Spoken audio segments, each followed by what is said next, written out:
Assalamualaikum warahmatullahi wabarakatuh.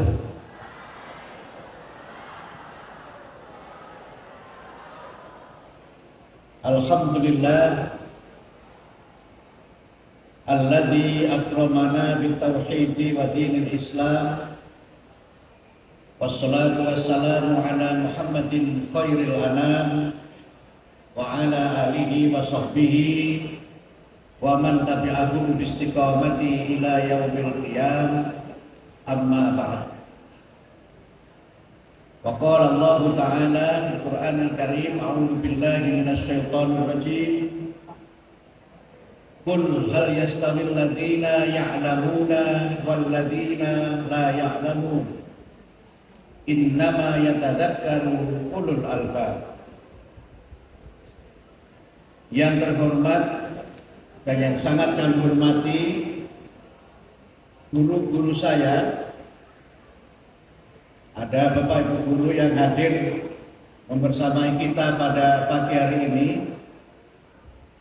Alhamdulillah berkat jasa-jasa beliau saya bisa berdiri di sini.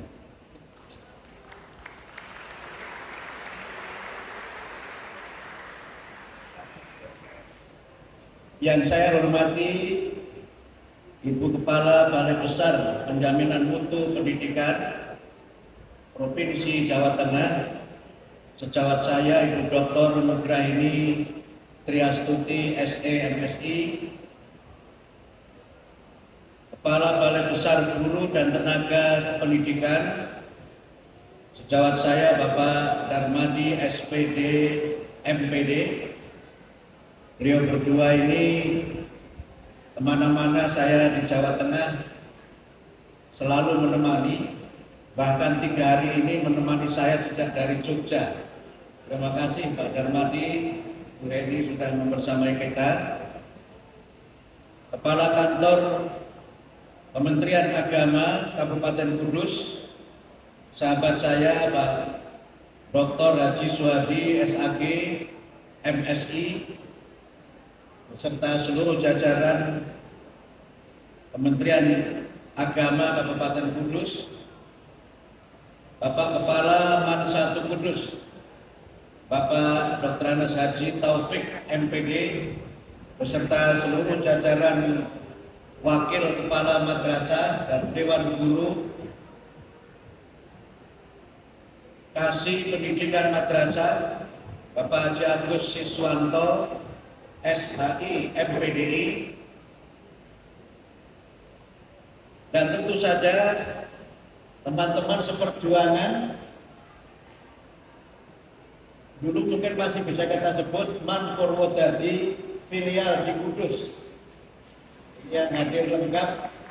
Alhamdulillah, mungkin nanti setelah ini kita bisa ya sekedar say hello, ketemu. Terima kasih kawan-kawan berkenan hadir dan masih membersamai kita pada pagi hari ini. Dan yang saya cintai dan saya banggakan, anak-anakku sekalian, para murid Man 1 Kudus yang hebat-hebat.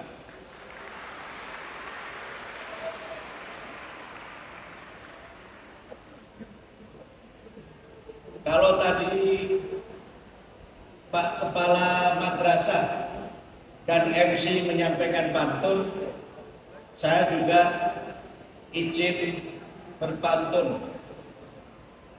Pantunnya main layang-layang di sore hari,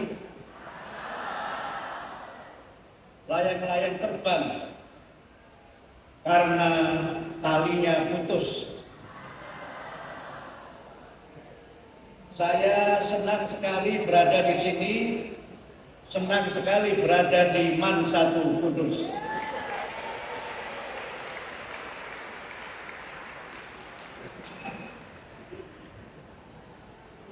It is my pleasure and my privilege to be here, standing before you as one of the alumni of Man 1 Kudus that previously it was named Man Purwodadi filial di Kudus.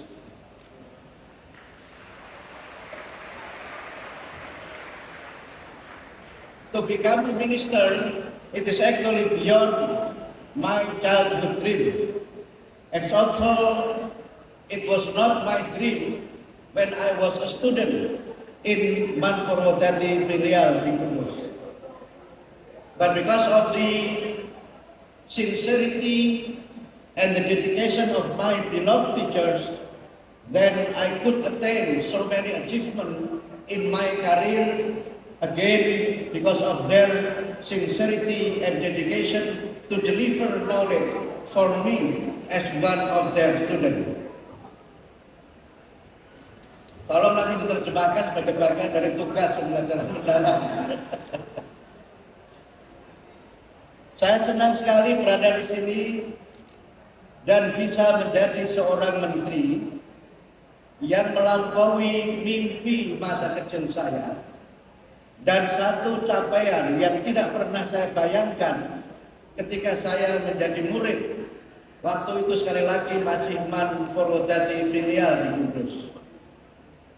Tapi karena ketulusan dan karena pengabdian para guru-guru saya bisa mencapai banyak hal dalam karir saya, baik sebagai seorang akademisi maupun sebagai seorang praktisi pendidikan. Matur nuwun sanget Bapak Ibu guru semua ilmunya.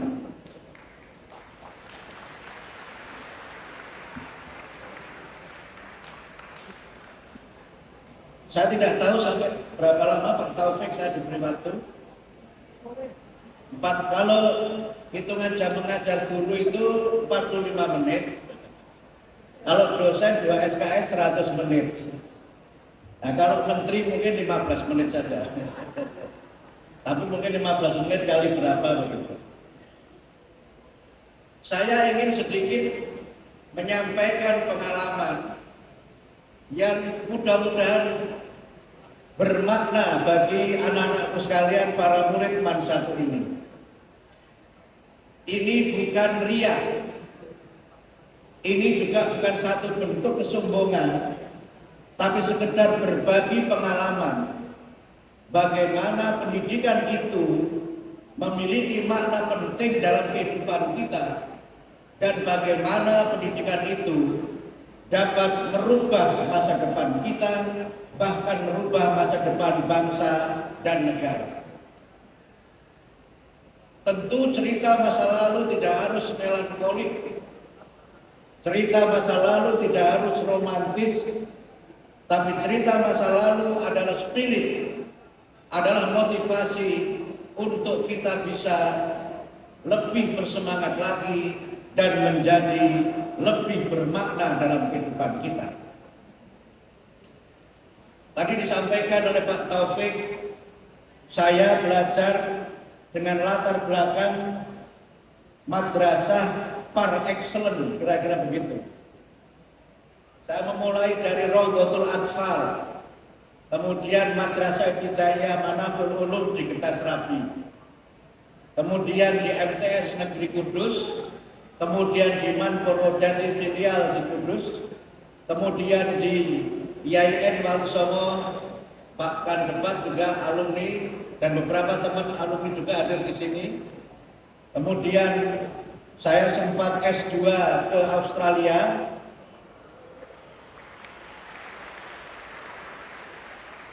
dan kemudian kembali ke jalan yang benar ke UIN Syarif Hidayatullah Jakarta. Jadi benar sekali Pak Taufik, saya adalah profil lulusan madrasah. Dan dengan capaian ini, kita semua para siswa-siswi, para murid madrasah seharusnya memiliki keyakinan bahwa madrasah adalah tempat pendidikan yang tepat untuk kita belajar, dan para murid madrasah tidak ada alasan untuk rendah diri, tidak ada alasan untuk tidak percaya diri.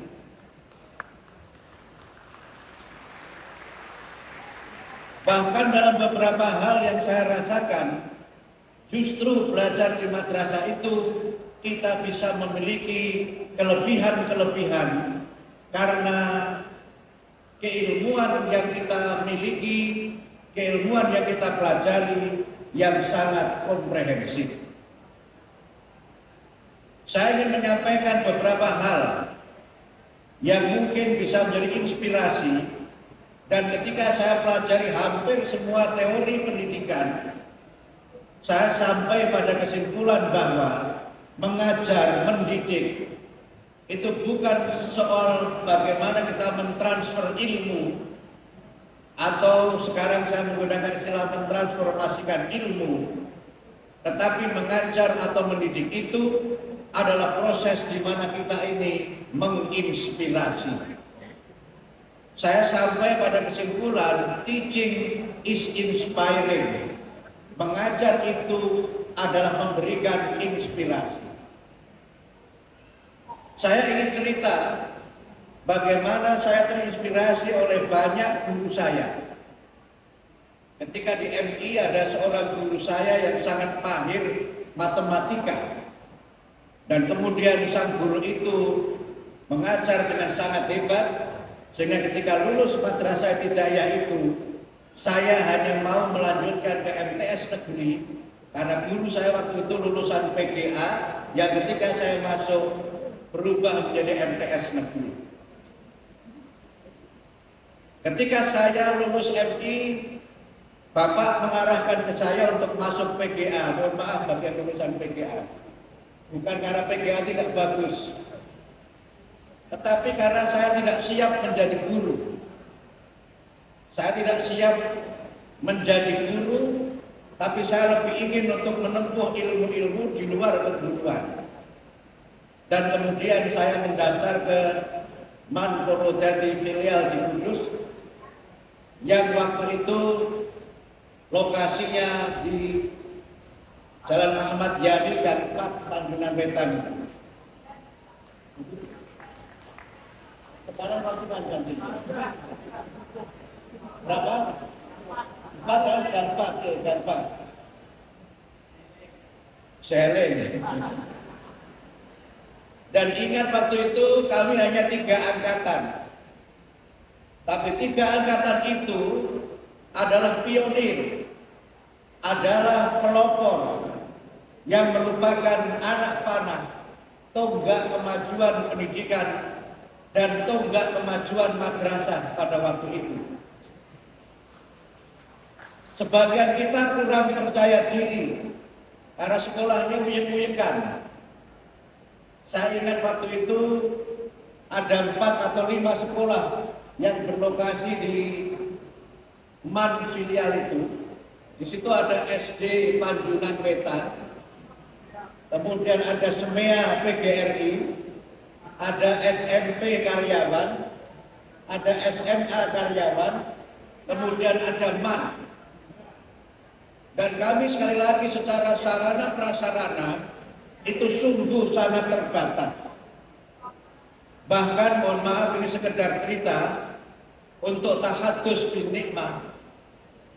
Kalau hujan itu banjir, sebagian bocor, dan kelas paling ujung itu berisik sekali. Kalau ada kendaraan lewat itu suara bapak ibu guru seringkali tidak terdengar. Tapi kami semua punya semangat, kami semua punya cita-cita, dan kami semua memiliki tekad yang tinggi bahwa pendidikan adalah sarana untuk kita bisa meraih mimpi-mimpi. Ada banyak keterbatasan, tapi kami beruntung memiliki guru-guru yang hebat. Guru-guru kami sebagian adalah para dosen IAIN, dan guru-guru kami adalah mereka yang punya dedikasi yang sangat tinggi. Dan alhamdulillah berkat pengabdian Bapak Ibu guru, dedikasi mereka, cinta mereka, kita bisa berhasil menyelesaikan studi. Saya ingat betul bagaimana terinspirasi oleh almarhum Bapak Alif Faridu. Kami biasa memanggil Pak Alif atau Kang Kanif gitu. Karena di kelas beliau suka membaca puisi, suka membaca cerpen, dan berbagai karya sastra yang itu menginspirasi seorang muridnya bernama Abdul Mukti. saya mulai belajar menulis puisi dan kemudian membaca puisi di radio dan menyisihkan uang saku saya setiap bulan membeli majalah sastra Horizon di Gang 1. Sebulan sekali saya beli majalah itu majalah yang levelnya tingkat tinggi untuk karya sastra. Sampai penjualnya heran suatu ketika mereka tahu bahwa saya beli majalah itu untuk saya, bukan untuk bapak saya. Karena bagi penjual majalah itu, seorang seusia saya tidak mungkin atau sangat jarang yang membaca majalah sastra yang luar biasa itu. Tapi dari situ saya mulai berkenalan dengan penyair-penyair besar Indonesia. Dari situ saya membaca tulisan-tulisan, esai-esai yang membangkitkan imajinasi dan pikiran-pikiran yang besar, yang kemudian membawa banyak inspirasi bagi Abdul Mukti pada waktu itu. Satu hal saya ingat waktu itu, bukan Khotijah ada di sini, nggak ada ya. Saya baca tulisannya Habib Yasin, dan waktu itu saya menulis di papan tulis. Bapak Guru mungkin tidak tahu dan tidak menyadari, teman-teman juga tidak menyadari. Saya tulis Abdul Mukti PhD atau PhD. Itu gelar Philosophy of Doctors, gelar doktor bagi mereka yang lulusan luar negeri, dan itu adalah gelarnya Habib Yasin yang sering disebut sebagai Bapak Sastra Indonesia itu. Imajinasi dan inspirasi itu lahir dari situ. Tapi sebelum itu ketika di MTS negeri, ini yang juga sering saya ceritakan. Setiap pagi saya mendengarkan program radio Australia. Sebelum subuh saya sudah bangun, alhamdulillah. Dan kemudian dari radio Australia itu saya selalu mendengarkan dua hal. Satu, berita-berita dunia dari radio Australia, dan kemudian setelah itu saya mengikuti program namanya English from Radio Australia. Dari situ terbangun inspirasi bagaimana Australia itu. Saya sampai hafal betul suara burung kokobara yang menjadi suara pembuka setiap kali radio Australia itu mengudara. Itu membawa mimpi Abdul Mukti untuk semangat mempelajari bahasa Inggris, dan sejak itu tertanam cita-cita untuk suatu saat bisa studi ke Australia.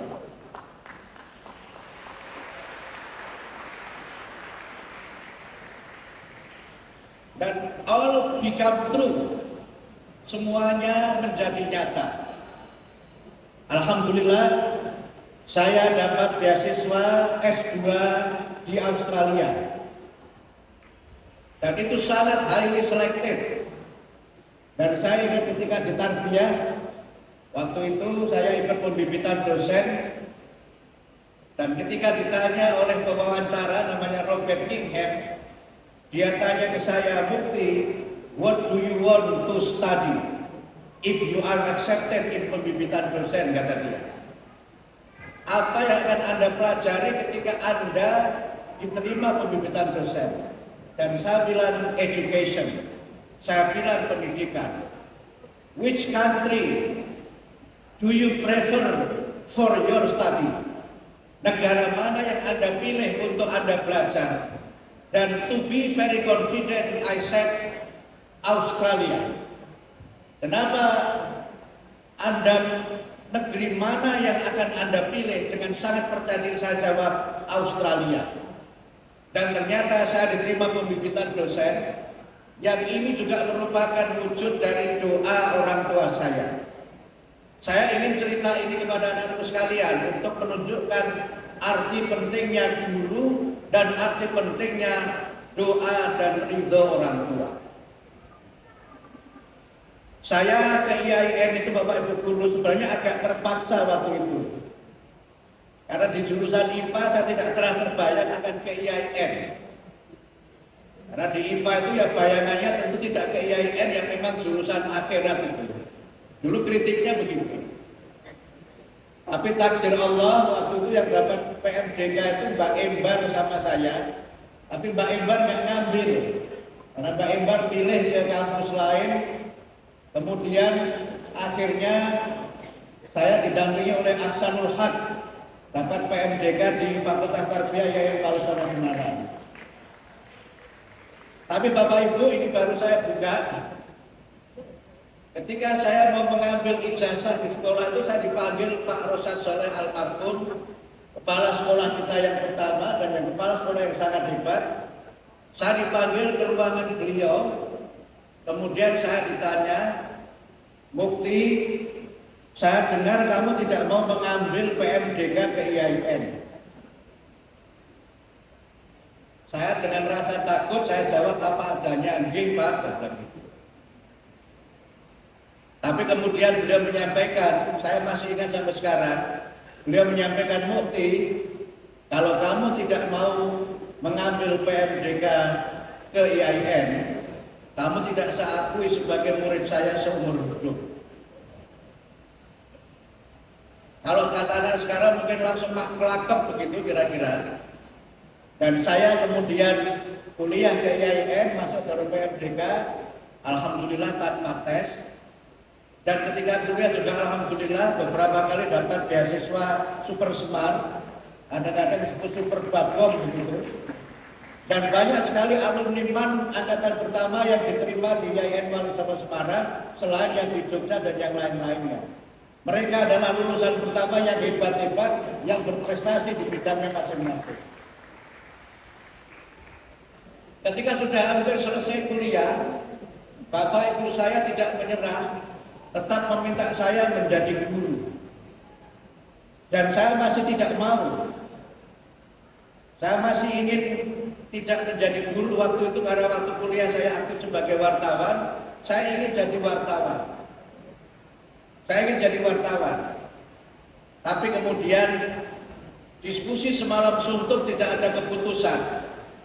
Karena kami pada prinsipnya masing-masing. Tapi saya yakin Bapak Ibu masih mendoakan saya untuk jadi guru. Akhirnya kemudian selesai kuliah saya ikut pembibitan dosen dan saya diterima pembibitan dosen itu. Dan kalau diterima pembibitan dosen maka dia otomatis PNS dan dia akan jadi dosen. Itulah dikabulkannya doa orang tua saya. Dosen juga, guru juga. Akhirnya saya jadi PNS juga. Dan akhirnya kemudian saya juga akhirnya S2-nya ke Australia setelah lewat jalan yang cukup berliku. Saya cerita ke adik-adik sekalian, ketika di pembibitan dosen oleh profesor saya diarahkan untuk kuliah ke Inggris. Saya dipandu, didampingi dia untuk mendapat beasiswa chevening dari British Council waktu itu. Masih ada peluang 2 seat untuk ke Inggris, tapi yang diusulkan 3 orang. Nah, takdir Allah dari 3 orang itu, yang 2 diterima, yang tidak diterima adalah Abdul Mukti. Waktu itu profesor saya menginginkan saya sudah doktor sebelum 30 tahun. Karena di pembibitan dosen itu saya yang paling muda. Tapi takdir Allah saya tidak diterima di Inggris. But this is not the end of the world. Begitu tidak diterima di Inggris, saya mendaftar ke Australia. Kami tes bersama di UGM berlima. Dan dari 5 orang itu yang diterima adalah Abdul Mukti.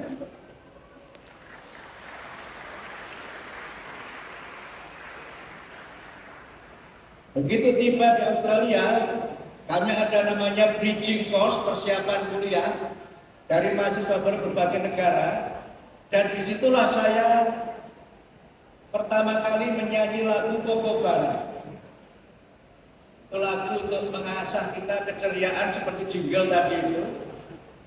Lagunya itu Kokobara sit on the old gum tree, Mary Mary king of the bush is she. Love Kokobara, your life must be. Kira-kira begitu lagunya. Dan kemudian saya izin memulai sebelum nyanyi itu, saya tirukan suara burung Kokobara. Saya bayangkan burung itu besar karena suaranya lantang. Tetapi ketika saya di Australia, saya melihat Kokobara is small bird. Itu burung yang kecil, tidak burung yang besar, tetapi suaranya sangat lantang dan menjadi ciri suara yang diambil oleh radio Australia itu. Poin saya sekali lagi adalah pertama, inspirasi itu penting. Yang kedua, doa Bapak Ibu guru juga sangat penting. Dan yang tidak kalah pentingnya dan lebih penting lagi adalah doa ridho orang tua. Dan yang keempat adalah cita-cita yang mulia. Di kemudian hari saya membaca buku, judulnya Kekuatan Kata-Kata. Dan dari buku itu saya menemukan sebuah pembenaran dari yang saya tekuni selama ini. Bahwa cita-cita itu ternyata punya pengaruh yang besar untuk menumbuhkan motivasi bagi kita semua. Motivasi untuk mencapai yang kita katakan, yang ingin kita wujudkan. Dan ternyata menurut buku itu, sebagian besar orang itu mencapai apa yang dicita-citakannya. Karena itu maka dengan pengalaman ini saya ingin menegaskan pada anak-anakku sekalian, para murid MAN 1. Bercita-citalah yang tinggi, bersemangatlah untuk mewujudkan cita-cita itu, dan jangan lupa lakukan dengan gembira, dengarkan kata Bapak Ibu guru, mintakan doa orang tua, and your dream will become true. Mimpi Anda akan menjadi kenyataan. I'm one of the witness of that. Saya adalah salah satu saksi dari kebenaran yang sudah kita baca dalam banyak hal. Karena itu sekali lagi jangan merasa minder karena Anda siswa-siswi madrasah. Jangan merasa mendah diri karena Anda murid madrasah. Anda yakin Anda bisa, Anda punya potensi, dan Anda bisa lebih hebat dari Abdul Mukti.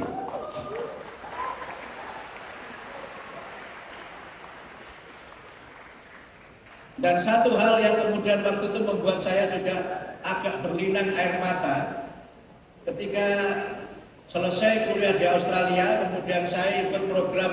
Ketika di Australia itu, alhamdulillah Bapak Ibu guru, saya aktif di Islamic Association of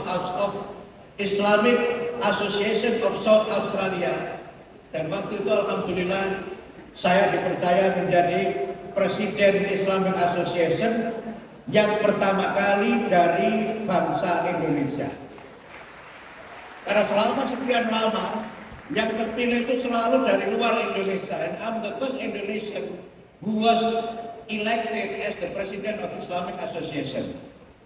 Yang dengan itu saya punya jaringan internasional dan berbagai pengalaman lain yang hanya bisa kita temukan ketika kita studi ke luar negeri.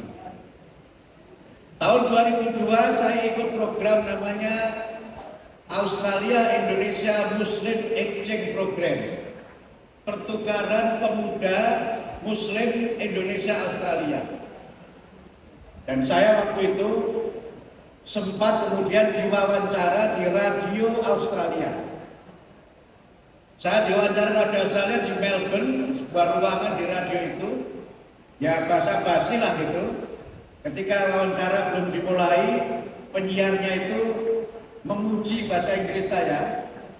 Dia bilang, "Mukti, you have such an excellent English."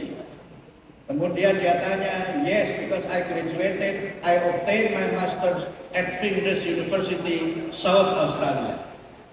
Kemudian karena dia tidak puas dari situ, bagaimana Anda dan kapan Anda belajar bahasa Inggris? Kemudian saya bilang kepada penyiarnya, "I start learning English from Radio Australia."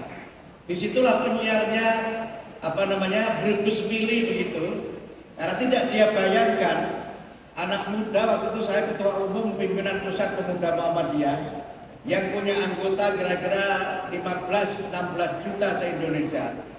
Dia penyiarnya ini berebus milih, dan kemudian dia katakan, this young man lead organization which members more than 16 million, and he start learning English from Radio Australia. Karena dia berebus milih, saya juga ikut berebus milih juga. Tapi poin selanjutnya yang saya ceritakan sekali lagi adalah banyak nama yang selama saya sekolah, selama saya belajar, hanya saya baca dari karya-karyanya, hanya saya lihat dari layar televisi. Sebagian besar mereka saya jumpai secara langsung ketika saya berkarir di Jakarta. Saya bertemu tokoh-tokoh nasional, penyiar-penyiar TV yang dulu saya tonton.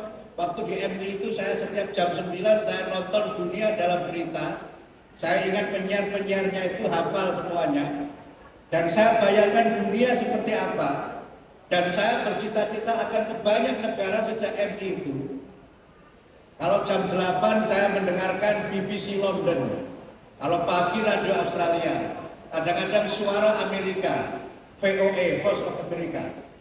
Dan ternyata anak-anakku sekalian, semua yang selama saya muda hanya saya ikuti program-programnya, ternyata pada waktunya saya juga bertemu dengan mereka.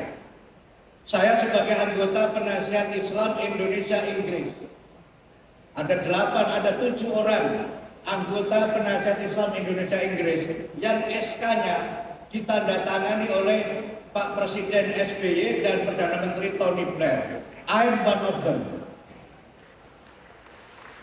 Saya juga sebelum itu menjadi penasihat The British Council London, dan kata mereka, the first Asian who become the advisor of the British Council. Orang Asia pertama yang menjadi penasehat British Council. Saya gagal S2 ke Inggris, tapi saya mendapatkan short course di Birmingham University di Inggris. Semuanya hanya mimpi, sehingga Inggris itu negara yang hampir semua kotanya sudah saya kunjungi. Dan mimpi-mimpi saya ketika saya masih di MI menonton Dunia Dalam Berita itu juga terwujud. Saya ke Amerika mengikuti program International Visitors Leadership Tour. Itu program elit pelatihan dari pemerintah Amerika. Dan waktu itu dikatakan oleh panitia, majority of the participants of this program on their return to home countries, they would likely become prominent leaders in their home respective countries, katanya. Banyak alumni program International Visitors Leadership itu yang ketika mereka pulang ke negaranya, mereka menjadi tokoh di negara masing-masing. Waktu itu saya diberi nama, di antara yang ikut program itu alumninya adalah Gus Dur, Kiai Haji Abdul Rahman Wahid, dan beliau kemudian menjadi Presiden Republik Indonesia. Di situ juga saya diwawancarai Voice of America, VOA, di sebuah ruangan kecil di Washington DC, Amerika. Dan kemudian ternyata benar setelah sekian tahun itu, saya menjadi Menteri Pendidikan Dasar dan Menengah. Menutup cerita nostalgia ini, saya ingin mengatakan kepada anak-anakku sekalian, sejak sekarang ini sampai sekarang ini, alhamdulillah, biiznillah, saya sudah berkunjung ke 58 negara di dunia.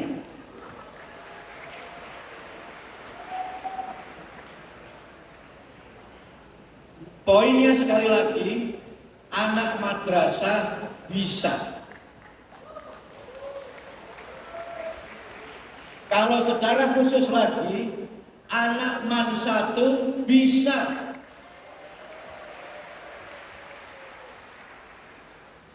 Saya kira itu cerita nostalgia saya. Mudah-mudahan kalau ini ditulis juga bisa menjadi bagian penting dari inspirasi salah seorang alumninya. Tapi saya hanya salah satu saja dari alumni hebat MAN 1 yang sukses di bidangnya. Yang di sebelah kanan saya ini orang-orang hebat. Kepala sekolah, pengawas, guru, dosen, tentara, polisi, apalagi nih? Apa? Pokoknya top markotop lah gitu. Apa Pak? Bos ya, ada gua juga ya. Itu kantor polisi itu brengseknya melintang karena TNI itu. Karena itu maka Bapak-bapak Ibu guru, inilah murid-murid Bapak Ibu sekalian. Sehingga karena itu kalian tidak harus seperti saya. Anda bisa lebih hebat dari saya. Karena semua orang memiliki potensi, semua orang memiliki bakat dan minatnya sendiri-sendiri. Sehingga pendidikan itu adalah proses di mana kita membantu, menginspirasi anak-anak kita, murid-murid kita, supaya mencapai cita-cita mulia yang menjadi harapan kehidupan mereka di masa yang akan datang. Anak-anakku sekalian, tidak selalu mudah mencapai cita-cita itu, tapi selalu ada jalan untuk kita mewujudkan cita-cita yang mulia itu. Karena itu maka jangan pernah berputus asa. Jangan pernah menyerah kepada keadaan. Kesempatan itu selalu ada. Jalan itu selalu terbuka. Kemudian yang kedua, semua ilmu penting. Semua bakat itu bermakna. Dan karena itu maka kembangkanlah bakat kalian semuanya. Tidak semua kalian harus sukses dalam bidang akademik. Mungkin sebagian kalian ada yang memilih sukses di bidang olahraga. Sebagian kalian mungkin memilih untuk sukses dalam bidang seni. Sebagian mungkin memilih sukses dalam bidang wirausaha. Atau mungkin sebagian ingin sukses sebagai petani dan berbagai profesi lain. Semua itu penting, semua itu akan berguna. Karena itu maka saya ingin mengajak anak-anakku sekalian untuk bercita-citalah yang tinggi dan bersabarlah dalam mencapai cita-cita itu. Ada sebuah buku judulnya It is not how good you are, but how good you want to be. Buku itu memberikan kepada kita motivasi bahwa kalau Anda ingin sukses, Anda tidak perlu melihat Anda sudah seperti apa, tetapi Anda ingin melihat Anda ingin sebagus apa. Anda ingin sebagus apa, itu menunjukkan pentingnya proses, itu menunjukkan pentingnya optimisme, dan itulah yang harus Anda bangun bersama-sama. Selalu ada harapan, selalu ada kesempatan. Sehingga karena itu maka kalian semua sekali lagi berusahalah semaksimal mungkin untuk melaksanakan semua hal dengan penuh sukacita, dengan gembira, dan kemudian berusahalah dengan penuh kesabaran dan ketegaran. Kemudian yang ketiga, yang terakhir, senantiasalah kalian semua berusaha dengan ikhtiar yang disertai doa. Ikhtiar yang disertai dengan permohonan kepada Allah agar diberikan kemudahan. Ikhtiarlah dengan minta restu dari Bapak Ibu guru dan doa dari orang tua. Merekalah orang-orang yang doanya mustajabah. Merekalah orang-orang yang doanya dikabulkan oleh Allah. Karena itu maka apapun capaian yang Anda miliki, tetaplah menjadi anak-anak yang humble. Singkatnya, jadilah kalian anak-anak yang agile. Anak yang agile itu adalah anak-anak yang cerdas, tangkas, dan terengginas. Jadilah kalian anak-anak yang knowledgeable, anak-anak yang serba tahu dengan ilmu yang dimiliki. Kemudian kedua, anak-anak yang capable, anak-anak yang terampil dengan skill yang dimiliki. Dan yang ketiga, tetaplah jadi anak-anak yang humble, anak-anak yang tetap rendah hati, berakhlakul karimah, walaupun kalian punya prestasi, jabatan, dan kedudukan yang setinggi-tingginya. Inilah yang saya kira penting untuk saya sampaikan. Mudah-mudahan bermanfaat. I'm sharing here again not to say that I am the best. Saya berbagi cerita di sini tidak untuk mengatakan bahwa saya adalah yang terbaik. I'm just sharing my experience to just give you the example that education can change our life. Education can change our nation. Saya ingin berbagi cerita bahwa pendidikan itu dapat merubah kehidupan kita dan kehidupan itu dapat merubah masa depan bangsa dan negara. Saya kira itu dapat saya sampaikan. Mohon doa restu Bapak-bapak Ibu guru agar saya dapat menunaikan tugas sebagai Menteri Pendidikan Dasar dan Menengah. Mohon doa Bapak Ibu guru agar saya amanah dan istiqomah menjadi Menteri Pendidikan Dasar dan Menengah. Dan mohon berikan saya nasihat, berikan saya masukan kalau saya membuat kesalahan, kalau saya berbuat yang keliru, saya akan mendengarnya dan saya akan mengikuti nasihat Bapak dan Ibu guru sekalian. I'm a good listener. Saya adalah pendengar yang baik. And I'm trying to always become a good student. Saya juga terus berusaha untuk menjadi murid yang baik. Dan karena itu Bapak Ibu guru, terutama Bapak Ibu guru yang dulu ikut mendidik saya, jangan lihat saya sebagai menteri, lihatlah saya sebagai murid Bapak Ibu guru. Ini penting supaya Bapak Ibu tetap menjadi guru dan tetap menjadi pemandu bagi murid Ibu yang sekarang diberi amanah sebagai menteri. Saya kira demikian, mohon maaf. Hari ini saya tidak banyak melucu seperti biasanya. Kalau ingin melucu, lihat YouTube yang disebutkan oleh Pak Kepala Madrasah, oleh Bapak Kandebak. Yang terakhir ini viral itu juk-juk saya di acara PKB. Ternyata itu sampai kemana-mana, bahkan saya dapat kiriman dari teman-teman di Malaysia. Jadi rupanya sampai kemana-mana juk saya itu. Dan kelucuan itu juga ternyata terbangun ketika saya juga sudah kuliah, di antaranya juga ada kelucuan itu. Dan ternyata saya membenarkan judul sebuah buku. Ini ciri saya banyak membaca buku, Pak. Karena itu saya cinta perpustakaan.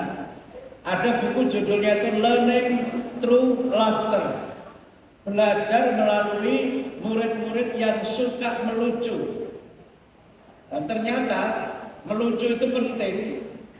Dan di buku itu, bukan untuk menunjukkan saya benar enggak, ternyata di buku itu ada ungkapan menarik. Banyak orang-orang yang lucu adalah orang-orang yang cerdas. Sehingga banyak orang yang cerdas itu lucu-lucu, tapi saya tidak termasuk di dalamnya. Contoh orang cerdas yang lucu adalah Kiai Abdul Rahman Wahid. Itu kecerdasannya itu sudahlah hoas, lucunya juga luar biasa. Karena itu Bapak Bu Guru, kalau ada murid yang lucu, bisa jadi dia adalah murid yang sangat cerdas. Inilah kenapa kemudian kami menerapkan pembelajaran mendalam atau deep learning yang pilarnya adalah mindful, meaningful, dan joyful. Bapak Ibu guru tenang-tenang saja, ini bukan kurikulum baru, ini adalah pendekatan pembelajaran. Saya baru menerbitkan peraturan menteri tentang struktur kurikulum 2025. Judulnya memang struktur kurikulum itu yang itu merubah permen yang sebelumnya, tapi tidak merubah kurikulum. La takhaf wa la tahzan, nggak usah khawatir. Yang kita kurangi adalah struktur kurikulumnya dan muatan materi pelajarannya. Saya sudah menerbitkan peraturan menteri tentang standar kompetensi lulusan dan juga sudah menerbitkan peraturan menteri tentang standar isi dan berbagai peraturan menteri yang lainnya. 9 bulan saya jadi menteri, sudah ada 13 peraturan menteri yang kami terbitkan. Dan yang nanti akan menyusul, ini sebagian kawan saya adalah para pengawas, insya Allah dalam waktu tidak terlalu lama akan terbit peraturan menteri PAN-RB yang menegaskan posisi pengawas yang selama sekian lama diganti menjadi pendamping sekolah. Jadi pengawas nanti kembali kepada fitohnya sebagai pengawas. Demikian pula untuk para pamong dan para penilai, mereka akan kembali kepada fitohnya. Teman-teman saya menjadi pengawas, don't worry, la takhaf wa la tahzan. Sekarang kami sedang proses harmonisasi dengan Menpan RB. Mudah-mudahan yang jadi pengawas tetap sebagai pengawas. Yang belum jadi pengawas bisa tetap mendaftar sebagai pengawas ya Pak. Pak Suwati. Saya kira demikian. Terima kasih. Mudah-mudahan bermanfaat. Mohon maaf atas segala kekurangan, kekhilafan dan tutur kata yang tidak berkenan. Nasrun minallah wa fathun qarib wa basyiril mu'minin. Wallahul muwaffiq ila aqwamit thoriq. Wassalamualaikum warahmatullahi wabarakatuh.